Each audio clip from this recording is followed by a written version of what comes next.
Ladies and gentlemen, welcome once again to the Packernet Podcast. I am your host and resident fanalist, as always, Ryan Schlip. Check us out online, packernet.com. Find me on Twitter, pack_data. So I want to start with this absolutely hilarious, update. Now, I do think some of this is fake, but it's real enough that I'm still going to talk about it. News is circulating in various places that Colin Kaepernick is still trying to make a comeback. Now, again, some of the more recent stuff is from some pretty shady accounts, but the reality is when I did some digging, you only have to go back as far as April to find quotes from reputable sources saying Colin Kaepernick is still trying to get back in the NFL. This guy is the biggest LARPing performance artist. The biggest thing he ever did was take a knee. And he has been riding that forever. And once a year, the guy shows up and he says, I want to play in the NFL. And it starts a whole argument all over again with less and less people, fortunately, saying that he can still play at 37 years old. But of course, there's still a couple out there. For the most part, even his biggest supporters, though, are saying, bro, you got to let it go. But let's be honest, he doesn't care about football. I don't know how much he ever cared about football. He wants money, and he wants to be some kind of a civil rights leader of some kind, which kind of goes hand in hand. A lot of those people are just in it for the money anyways. It's quite a lucrative endeavor. Remember when, what was it, like, I hate to go down the Colin Kaepernick rabbit hole again, but he's had so many opportunities to play in the NFL. He chose to leave the team he was on. He didn't get booted off that team. He was given opportunities to come and play for other teams. He didn't want to because they weren't offering him the money that he wanted. When teams finally did come and say, okay, well, we'll come and give you a workout and we'll see how it goes. Didn't go well. He decides to go and sue those teams. Again, that's going to hurt his chances of getting in the NFL, but help his chances of making money and controversy. When he had an opportunity to play for one of these third-rate UFL, XFL type places, he said he wanted, like $20 million or something when they were paying these guys like $100,000 to play football. He told NFL teams he wanted, 20, 30 million or whatever to play football, which is a complete joke. The guy probably was never even a backup at this point. It's all an act. He could have, and maybe still can, play football if he would just drop the act and drop his asking price. He doesn't want to. He wants to go out and work out and put on a show and show everybody, look how athletic I still am. Why? Because he wants people to conclude the only reason this super athletic great quarterback isn't in the NFL is prejudice. They're out to get me. It's a conspiracy. Fortunately, almost nobody believes that anymore, but he's still going with that grift. I do wonder if this might be the last year we hear anything about this. You always wonder, when is the end? When is this going to stop? Is it going to be at 40 years old? 42, 45? When is the guy going to hang it up? It's become an annual tradition at this point. And I know most of you understand how this works at this point, but for the handful of you out there that are listening going, then why are you talking about it? I don't have an issue with people giving me an opportunity to call them stupid. And I will take that opportunity every single time. Well, don't give them attention. No, I want to. I enjoy it. I don't have a problem with it. I think the right thing to do, I mean, there's several right things he could have done leading up to this. The right thing to do is to walk away and find something productive to do with your time. But if you choose not to, then you're walking right into everything that I love about what I do. I want this to go on forever. I want Aaron Rodgers to do crazy stuff forever. I'm all about the drama, man, especially when people say and do crazy stuff. I want Bears fans to root for Caleb for really stupid reasons when Caleb's playing terribly. I hope that exact same thing happens to J.J. McCarthy. I want all of it. I love it. I live for it. Speaking of stupid, I got a couple stupid things that I want to clear out of here because it's funny. So I've kind of alluded to this already being a thing without talking about it directly. This has been in the queue for a while. In fact, wow, this is like a month old already, but we're still going to do it because I want to. This is ESPN Milwaukee, and again, I feel like ESPN, maybe not, I don't know. It seems to me, maybe I just haven't been paying attention to them all that much. If I didn't know better, let's put it this way, there would have been a directive from above to be more controversial, clickbaity, say stuff to get engagement type of thing. Just off the wall, just say random crap. It's the only way to save our radio station. I don't know. But I never used to talk about ESPN, either Milwaukee or Madison, and it seems like they're constantly coming up these days. So, again, this is from a little while ago, but I'm just going to play it. Here you go.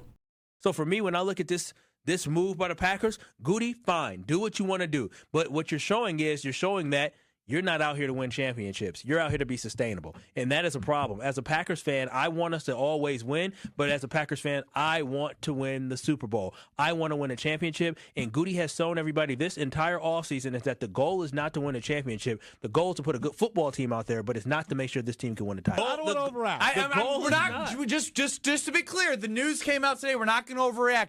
But they are significantly worse than they were before, from Brad and Kyle. But we're not overreacting, though. No. But we're not overreacting. I'm not overreacting, but real talk. How many guys on this roster are all pro level? Tell me. We just lost one, so one's down. Who else? Okay. So that's the clip. Let's start with the second part first. How many guys are blue chip? We just lost one. Couple things here. Let me ask you, answer your question with a question. How many blue chip players do you need to win a Super Bowl? Nobody seems to want to be curious about things unless we feel like it's to the detriment of the Packers, right? I pointed this out a long time ago that I feel like we have a lot of good players, but not a lot of blue chip players. I'm not saying therefore the Packers are bad, therefore the Packers can't win a Super Bowl. You would need additional information to figure that out. For example, what is the minimum number of quote-unquote blue chip players to win a Super Bowl, which then we need to define blue chip players, which again, I don't think anybody wants to even take it that far. Number two, we didn't lose a blue chip player. We didn't lose an all-pro player. Jair had been an all-pro player several years ago when he was healthy. Was he an all-pro player last year? Because if the claim is we got worse from last year, what did we lose from last year? Well, let's find out. Now, again, anybody can piss and moan about my methodology for doing this, but at least I'm actually trying to adequately answer the question as opposed to just throwing random crap out there. I've mentioned this before. Pro Football Reference has a metric that they use to determine how good a player is. It's an all-encompassing metrics. There aren't a ton out there. We like to use metrics as being all-encompassing, like look at how good this guy is because he threw 40 touchdowns. Okay, well, touchdowns are great. It's a really bad metric to determine just overall how good you are. But they have a metric they call AV. PFF has their PFF grades. SIS has their total points metrics. PFR uses AV. In 2020, when Jair Alexander was an all-pro player, he had an AV of 11. In 2022, actually, let's be specific here. First team all-conference, second team all-pro, first team PFF is what he was in 2020. In 2022, he was first team all-conference, second team all-pro, second team PFF. In those years, in 2020, his AV, his total metric, his total grade or whatever, was 11. In 2022, it was 9. So to give you an idea of sort of the level of play of a guy of this standard, you're in and around 10, right? To be in that Pro Bowl / All-Pro range. And again, he was never first-team All-Pro. Twice he was second-team All-Pro. Twice those 2 years he was in the Pro Bowl, which, by the way, 2, 4, 6, in 7 years he went to the Pro Bowl twice. In 7 years. In the last 4 years, again, 2022 was included in that, where he had a AV of 9. But in the other 3 years of the last 4, he had an AV of 1, 2, and 3. The last 2 years combined, his AV was 5, with this past year being an AV of 3. You know who else had an AV of 3 in 2024? Eric Stokes. Javon Bullard had an AV of 4. Which, by the way, Jair hasn't had an AV of 4. Or he's only had an AV as high as Bullard in 2024 once in the last 4 years. This is that same bullcrap semantic game that everybody played with Aaron Rodgers. How could you get rid of an all-pro player? How could you get rid of a back-to-back MVP player? How could you get rid of a Hall of Famer? That logic doesn't work because you would never get rid of a player if they ever cross that threshold. The question is, what are we getting rid of today, not what are we getting rid of based on their best year ever, which was 5 years ago. So no, I'm sorry, we didn't get rid of an all-pro player. We got rid of a guy that was second-team all-pro twice in 7 years and went to the Pro Bowl twice in 7 years, who was a very talented player that unfortunately could never stay healthy, and as a result, didn't give us all-pro or Pro Bowl caliber play enough, as much as he probably could have, should have, would have. Now, to further answer your question, I would put Xavier McKinney in the blue chip category. I would put Edger and Cooper already in that category. I would put Zach Tom in that category. I would put Josh Jacobs in that category. And that's just guys that I'm very comfortable with. There's also an outside chance for other people. For example, this is very outside chance, but fingers crossed for Matthew Golden. Fingers crossed for Elton Jenkins at center.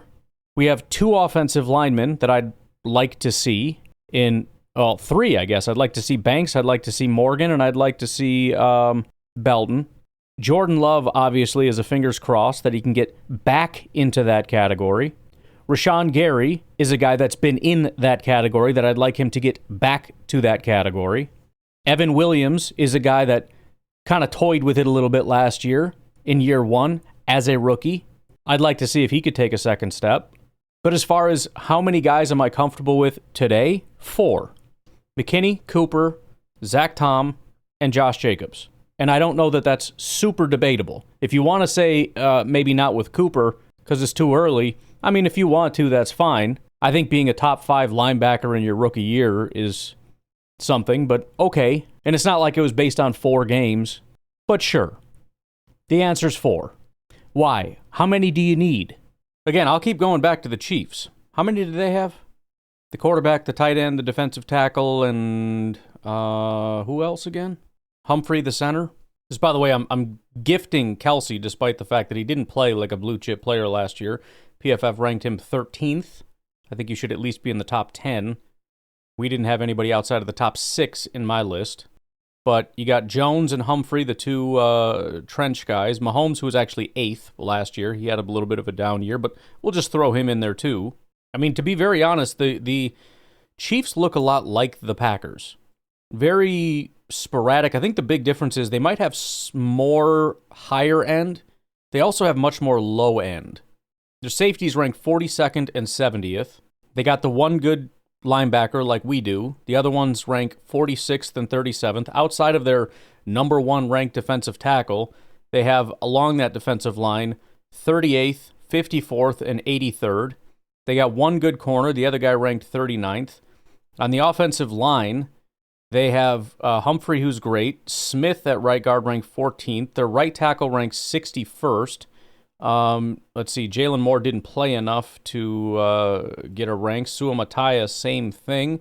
Although their left guard, Kingsley Suamataia, who was a second-round pick, had a 37.9 PFF grade, so that's not great. Their running back ranks 47th. Xavier Worthy, who everyone praises as the greatest thing in the world, ranked 48th.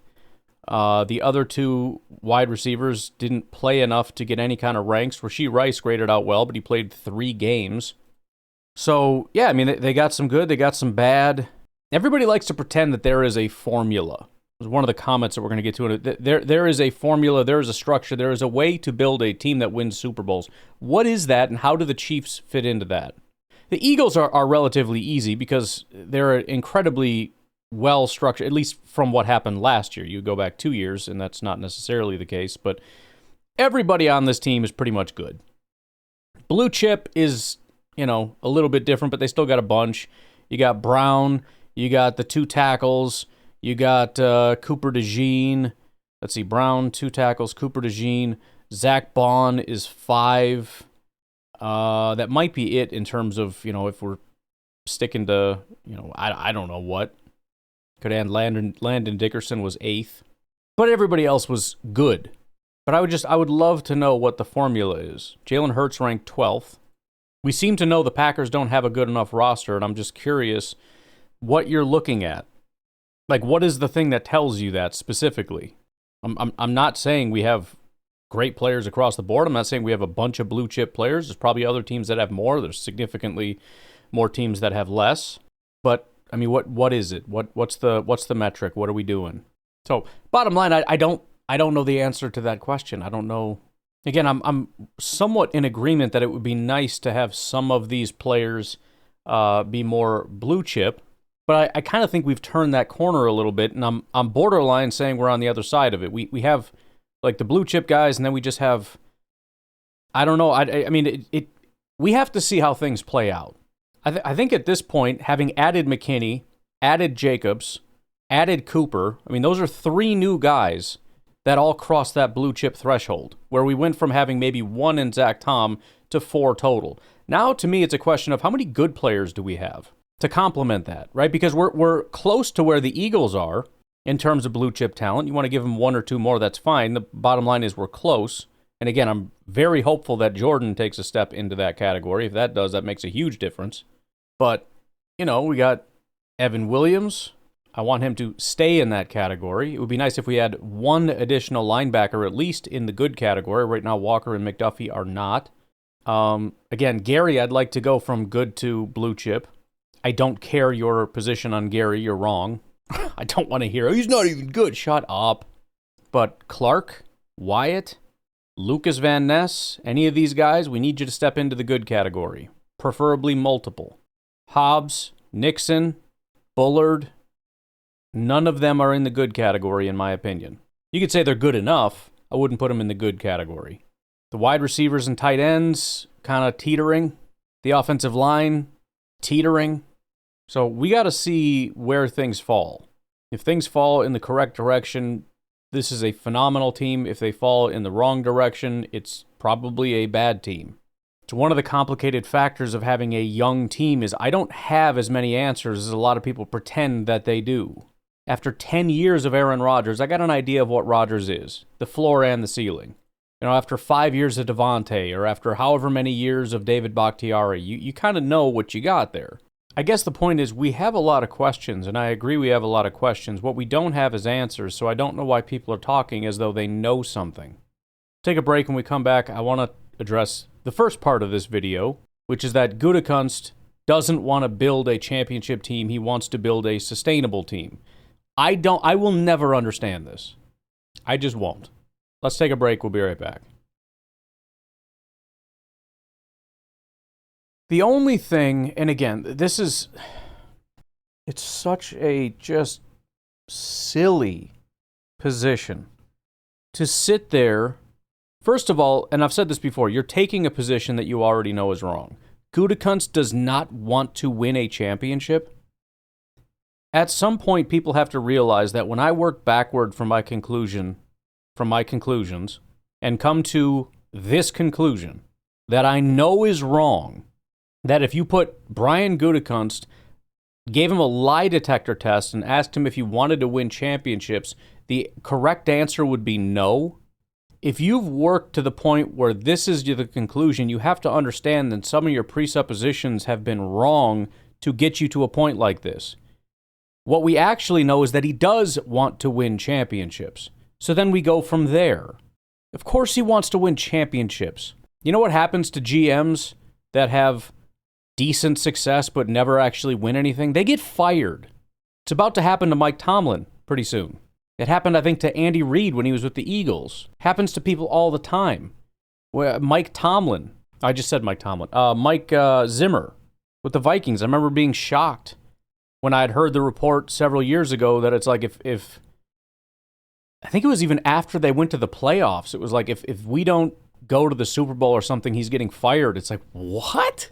You guys made it to the playoffs again, and you're talking about if we lose, he's fired. That's crazy. But that's what happens.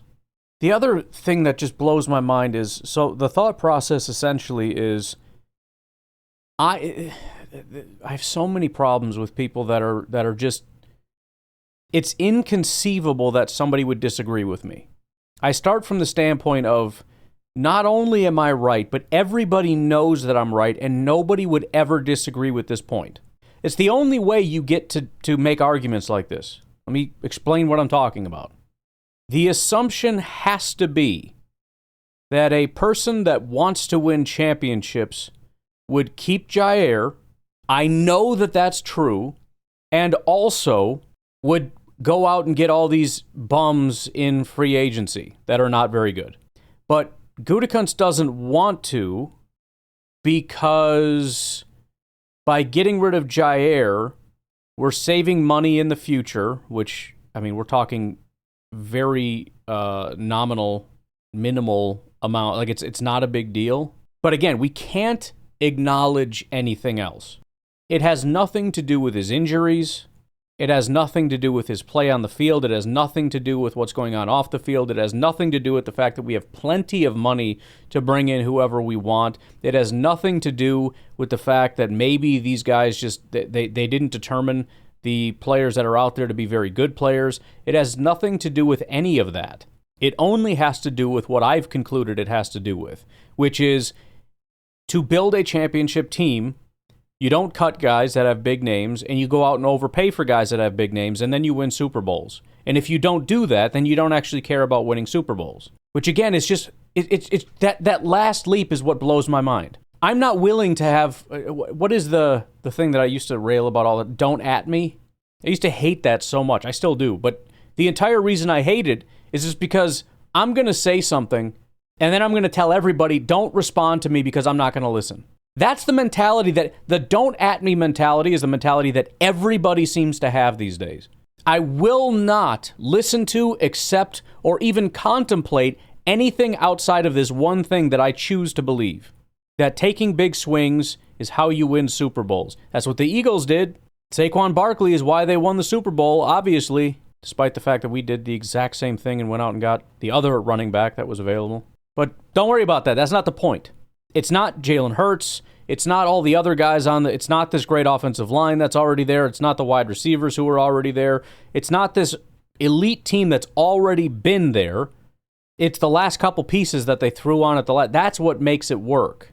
And either you are reckless and aggressive for the sake of being reckless and aggressive, because that's what you have to do if you want to win Super Bowls, or you don't actually want to win. The final thing about this that's so stupid, though, is nobody will answer this question. How do you build for me, and don't be a smart aleck and be like, well, the Packers team right now. No, bullcrap. Give me the criteria. Don't give me player names. Don't give me teams. I want to build a team that wins in the regular season, wins maybe one playoff game, but can't win Super Bowls. Now, I want you to build for me a team that wins Super Bowls. Show me those teams. What's the difference? Okay, if you can or can't do that, let's try a different exercise. Look at the Packers. Tell me what they are missing that makes it so that they can't win championships, which is the claim, and what simple things they could do to make them win Super Bowls. Because remember, it doesn't matter what they do. If they don't win, it's because Gutekunst didn't try to win. So you have to actually win. So the thing that you have to do is to win. Presumably, keep Jair is the most important thing, so he can play 3 games at a decent level for us. That's critically important for some reason. What else? What else could they have done? What, trade for TJ Watt, which is not going to happen? Nobody will ever be able to give specifics. How about this? Tell me right now.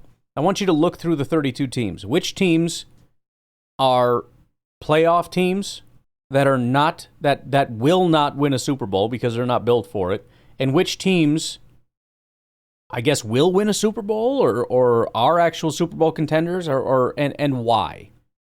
And it shouldn't be that hard of a question, because I'm assuming if you're making comments like this, you already have the criteria. If you don't, I don't know why you're making these statements. If you're just admittedly have no idea what you're talking about. So let me know the criteria so that I can go back in history and say, well, here's where you're wrong, here's where you're wrong, here's where you're wrong. Yes, it's a trap, but it's a trap you set for yourself by saying these stupid things. Pac-Man in the comments says, Goot will never assemble a Super Bowl roster. He literally doesn't know how to. Do you know how to? Tell me how to. Tell me how. I want to know. I don't know. Do you know, listening at home, do you know how to build a Super Bowl roster? I don't know how. What I would do, presumably this is wrong, I'm indoctrinated by all the Packers GMs over the years, is to build a good team. And yes, that's for now and for the future. The funny thing about all these people that are pissing and moaning about, you just care about sustainability, you don't care about winning. The only reason the Packers have a chance to win this year is because last year they didn't do what you wanted them to do. You think you're mad about the team now? If they had listened to you for all these years, we'd be out of money, in absolute cap hell, pushing everybody's contracts out and cutting everybody. The only reason we're still in the conversation, the only reason we're still here, is because we don't act like you want them to act. Everybody acts like this is the first and last year ever. How about we don't be aggressive this year? How about we go ahead and be aggressive 3 years ago when you were saying the same thing? How about that? Do you still want to do that? That's the funny thing. If we were to go back in time and say, how about this? I will listen to you this year, assuming we have to go back in time and listen to you all these other years. And we go back and load up the roster with all the people that they said we should have got and make all the contract adjustments. We wouldn't even be in a position to succeed today anyways. This whole thing, like I'm so smart because I don't care about the future. Bro, today is the future from yesterday, genius.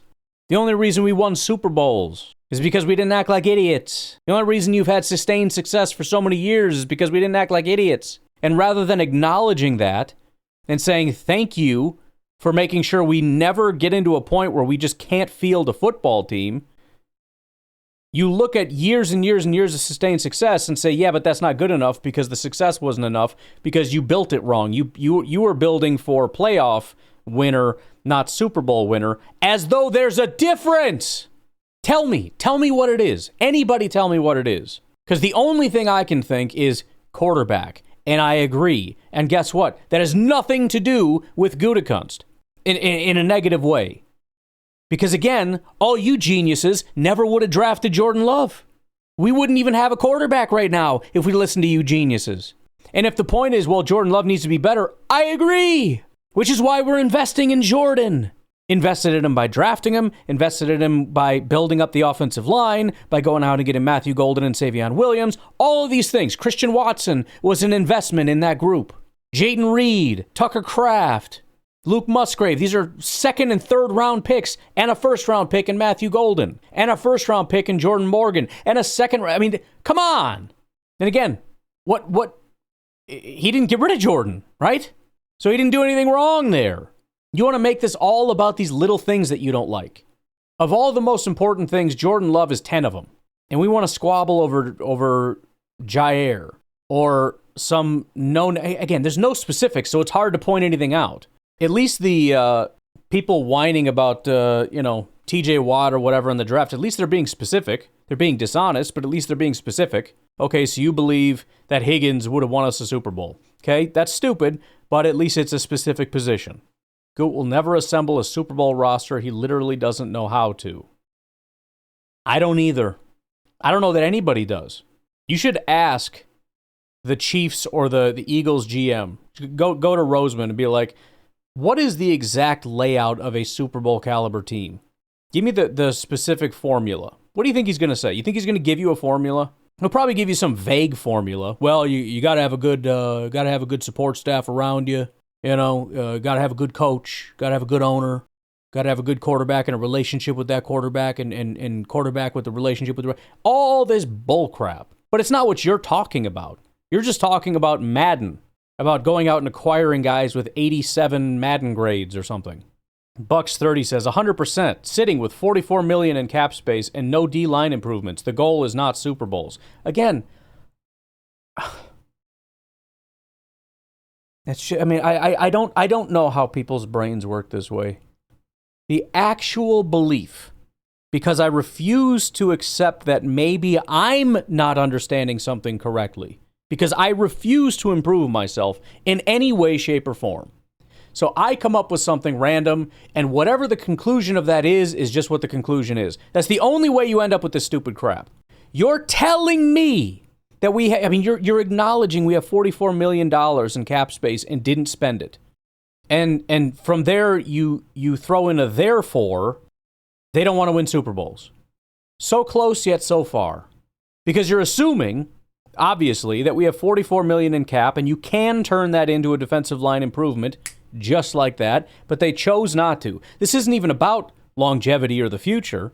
I mean, maybe you could make that argument if he wanted to. I hate to give any extra credence to this level of stupidity, but sure, we're assuming that there's just...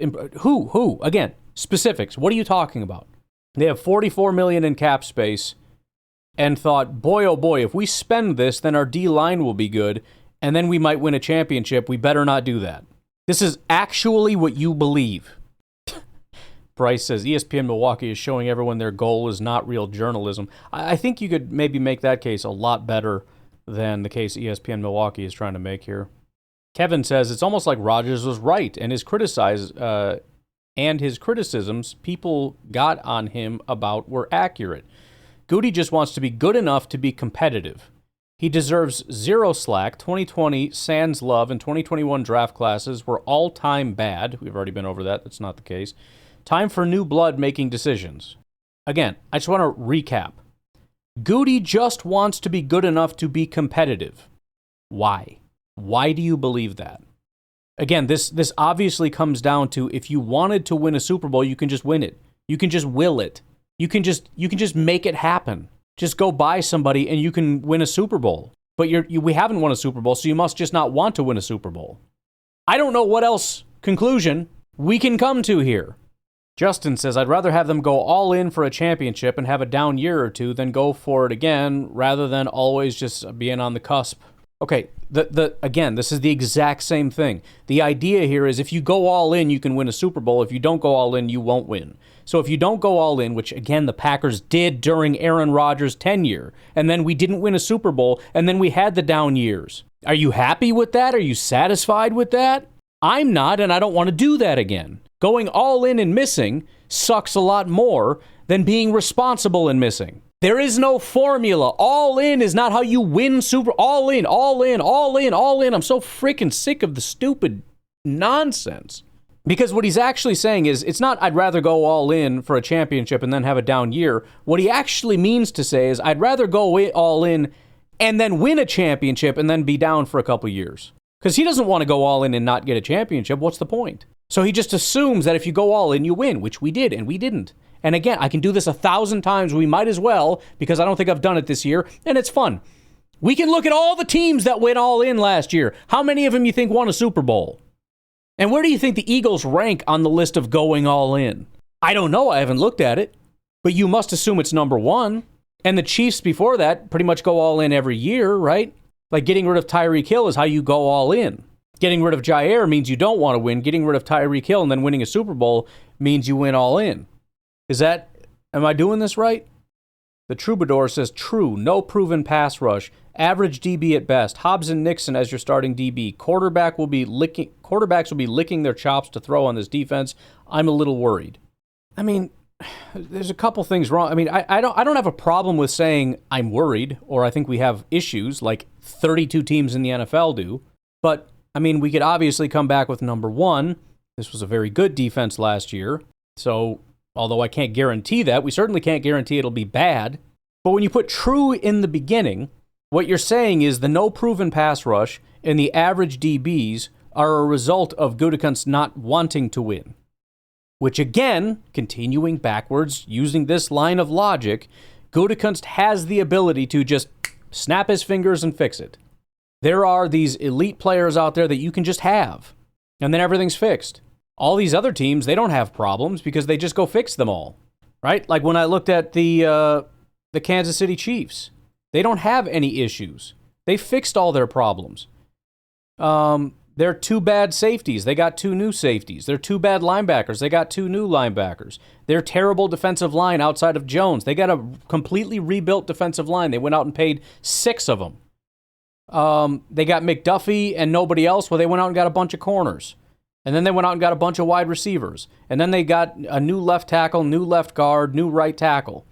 And then they got a new tight end because Kelsey's starting to slip, and they got a new running back, and everything's fixed. They don't have any problems.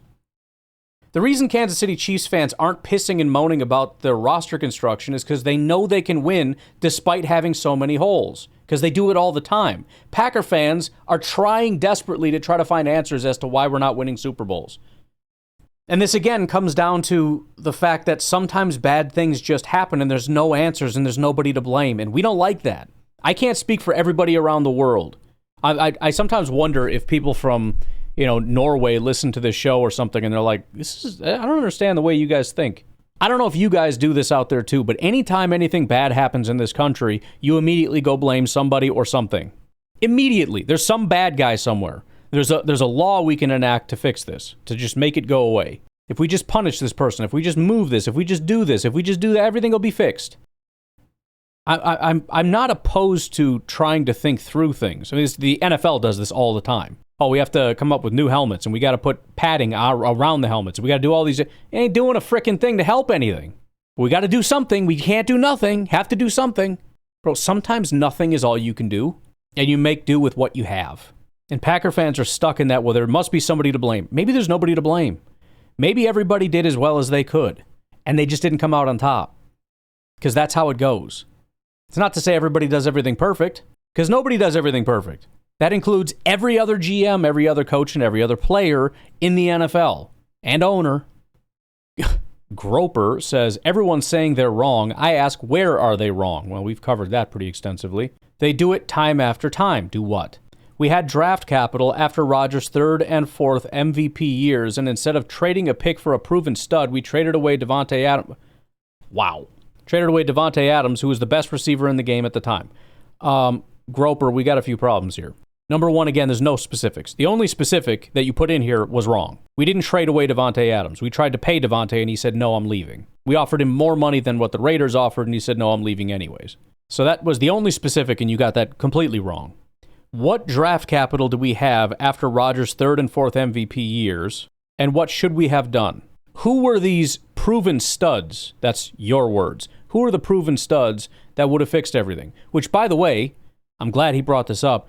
Those proven studs would be gone, as would the players that we used that draft capital on, which is why thinking about now as opposed to the future is detrimental.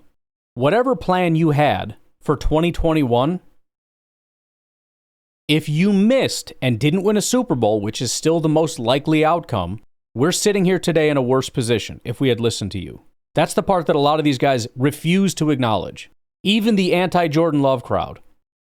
Trying to get them to admit that we'd be in a worse situation today, right now, if we didn't draft Jordan Love is like pulling teeth. And it's the most obvious position in the world. This is an example of a GM thinking of the future and it benefiting you. But rather than acknowledging that and saying, thank you for thinking ahead while I was thinking about the moment, we just come right into 2025 and do it all over again. How dare you try to win a Super Bowl in 2025 and 2026, 27, 28, 29, 30? How dare you? I want a 3% better chance. Probably not even, I doubt anybody that we pick up would move the needle that much. And if you don't believe me, you can look at Vegas. In fact, that would be a funny thing to do if I could do it. Somebody goes out and adds somebody in free agency. How much do their Super Bowl odds go up?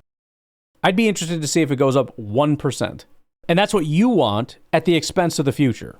And again, you're not just you're helping this year by a very small margin. And if you give away draft capital, that player isn't just going to be gone for 1 year. So it's not a 1-to-1.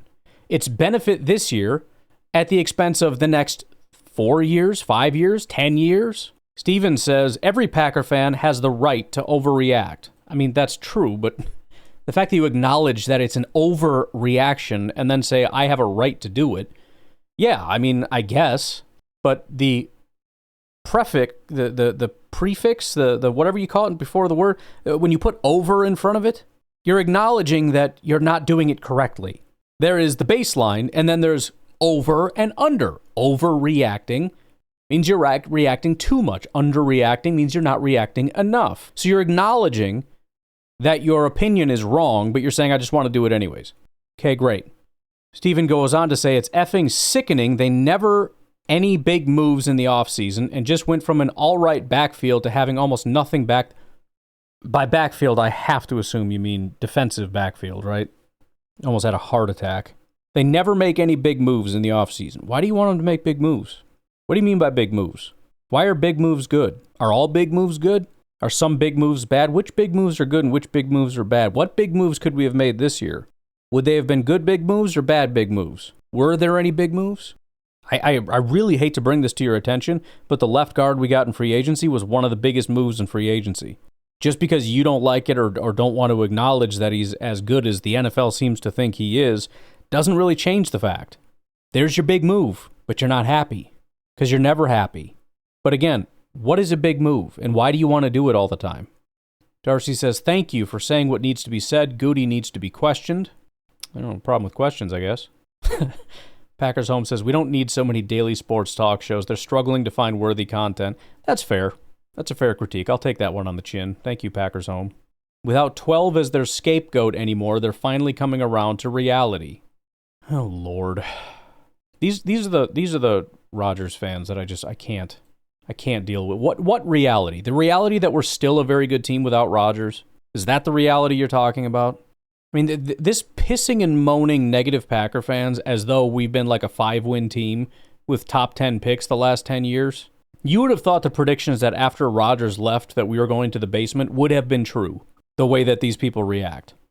Bill says, yes, he's never in go-for-it-now mode. Again, that's not true. He was for the last several years of Aaron Rodgers, which, by the way, pisses these people off more than anything, because the thing that makes them the angriest is that down the stretch for Aaron Rodgers, they didn't go all in. That was literally maybe the only time in my life that I can remember a Packers team going all in, and I was not happy about it. If there's one thing Gutekunst has done in his tenure that I was really unhappy with, it was down the stretch with Aaron Rodgers, when he realized that this is the final hurrah with Rodgers and we're going to go all in. They pushed out way too much money so that they could spend way too much money, and it didn't work. They did exactly what you wanted. They followed your playbook, and it sucked. It sucked. He's never in go-for-it-now mode. Always a piece or two away in the Rodgers era. Hasn't changed so far here either. I'm really sorry to tell you this. We are never going to be at 100%.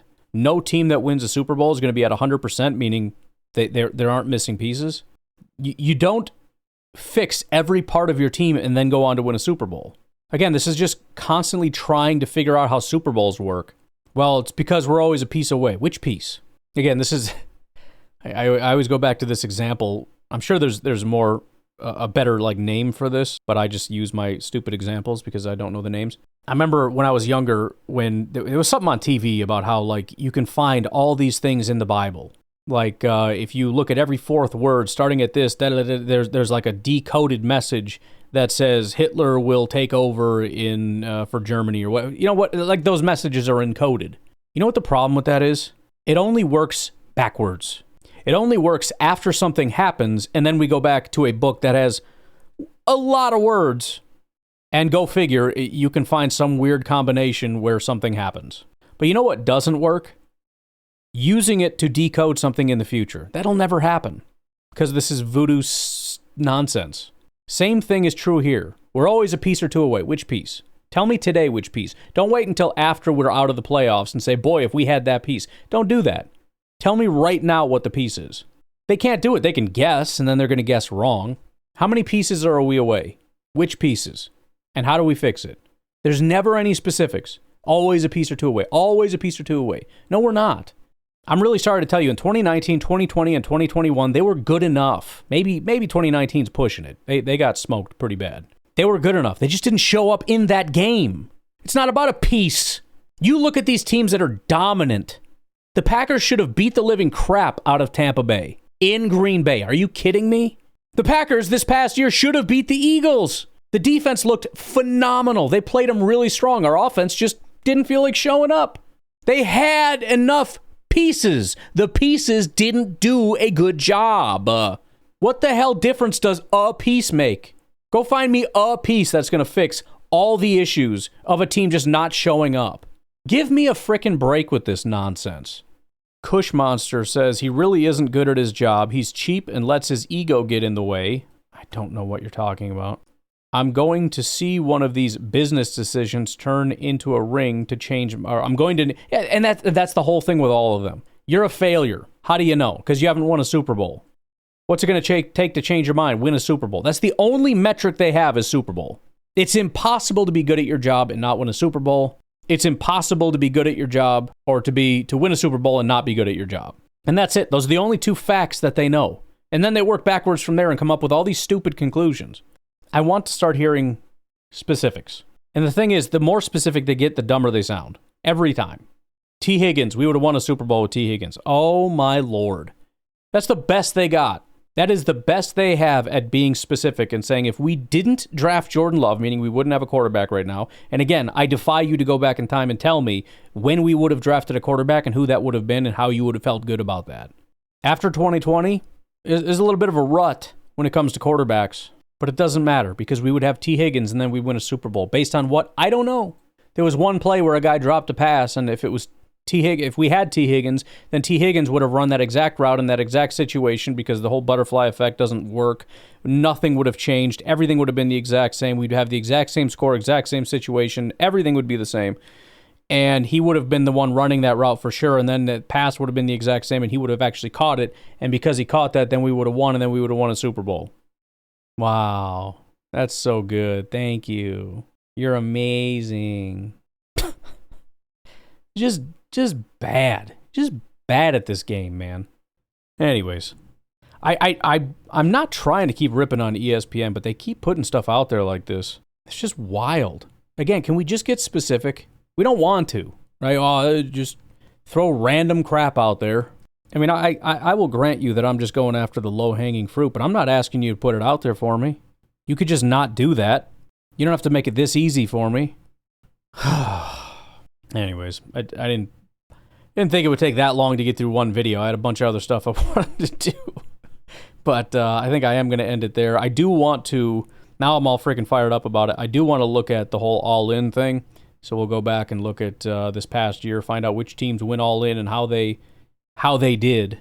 I'm also very curious about how these things track. I don't know exactly how to do that. That's a pretty big project, but looking multiple years and then kind of what that does to your team kind of thing. It'd be interesting. I mean, either way, I don't even know what the answer would be because I don't know. It seems like teams can turn it around pretty quick. So what is that process, et cetera, et cetera? I don't know. Whatever it is, somebody needs to tell the Saints because they haven't figured it out. They went all in, I feel like a decade ago, and they just they can't get out of this slump. Could always go be a Saints fan. For you negative Packer fans that want to just spend all the money and be in cap hell forever. I mean, the Saints they're killing it in that department. Just a thought. All right.